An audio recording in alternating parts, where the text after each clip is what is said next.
Hi, I'm Dr. Lori Marker, and I'm the founder and executive director of the Cheetah Conservation Fund.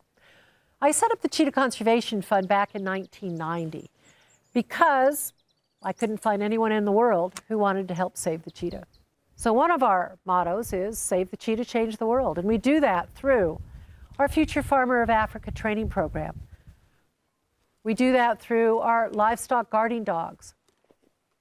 We do our research through the use of our scat detection dogs, our genetics lab, our veterinary clinic to understand not only the overall health of the cheetah, but understanding the health of the livestock.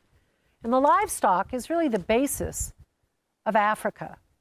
Our other foundation here in the country, in the continent, has been now in Somaliland. But here we're developing a center similar to that here in the Horn of Africa.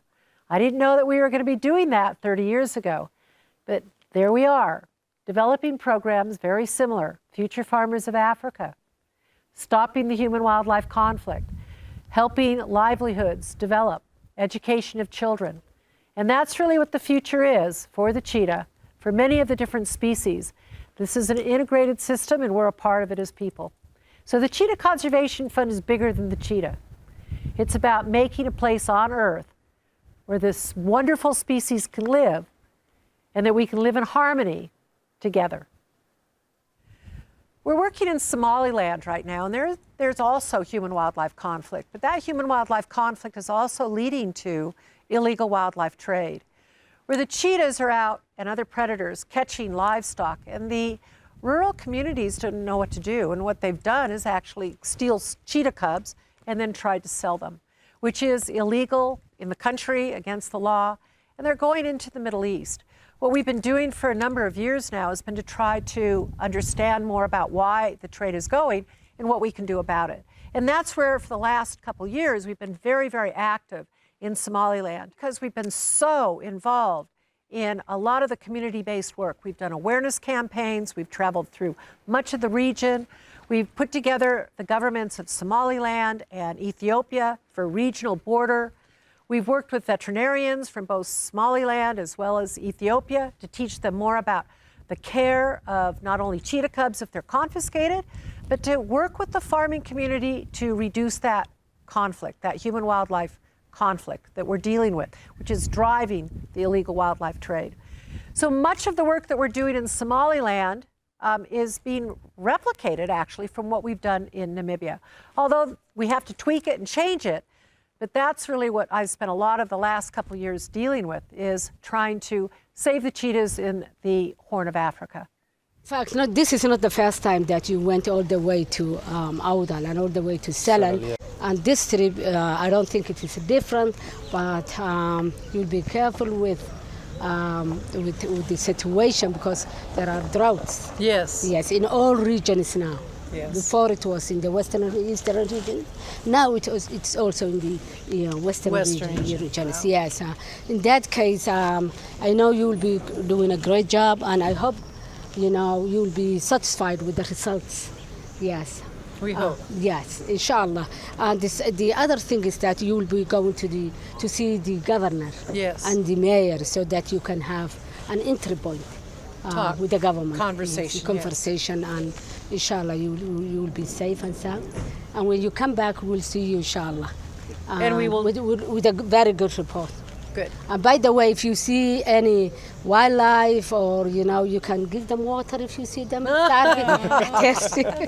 the wildlife, we hope, is more desert adapted than the people are. Than the people, absolutely, absolutely.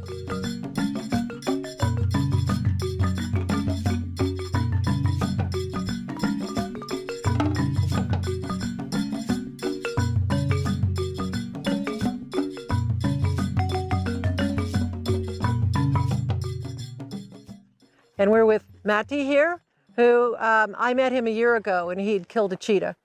And he'd killed the cheetah about 6 months before, and the ministry staff had seen the cheetah. I asked them to pick it up.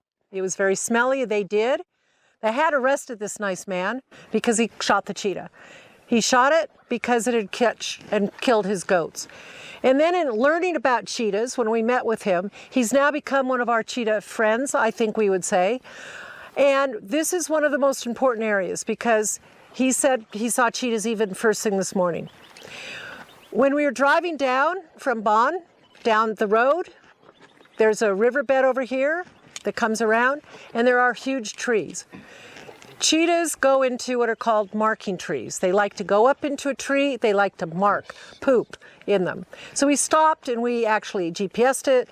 We picked up the scat, which any scat that we see, we will do genetics on it, as you know. But what we want to do is we want to set up cameras. Okay. All right, we're at a place where he shot the cheetah. And this is about a year ago. And I came a year ago to meet him because I wanted to see what this area was like. It's the first real evidence we have of cheetahs living here. Even though people said they've seen cheetahs, you know, the guy shot a cheetah. We don't know where the cubs are coming from or anything. They could be coming from around here for the illegal wildlife trade.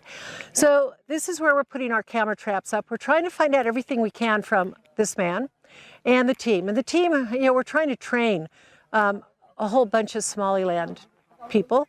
We've got Ministry of Environment, the head of the wildlife, Abu Nasser. We've got the regional director. We've got his second in command. So we've got kind of a whole army out here. Our team, we're trying to survey from communities, get the information about where they also see wildlife in the area and the livestock losses. But he said just today he saw a cheetah close by, so we will be going there next. So we're going to go set a camera trap up right here. What's that? Donkeys. Donkeys come through here, yeah. Well, sure, to the water. Potentially cheetahs come into this area. And he sees them. It's pretty open and rocky here. And it goes down into a riverbed, dry riverbed down this way. So if anything does come here, we at least will have a broad range.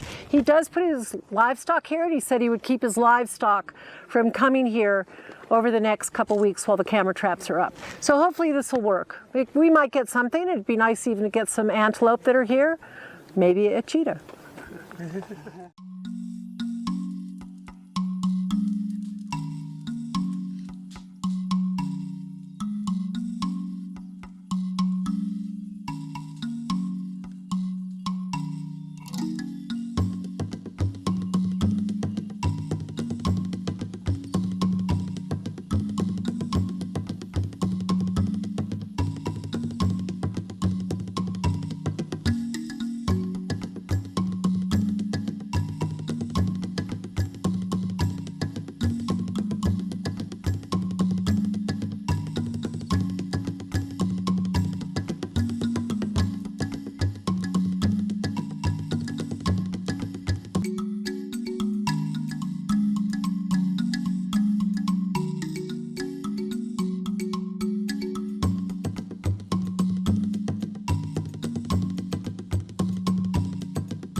Stopping the human-wildlife conflict, helping livelihoods develop, education of children, changing the world to save the cheetah.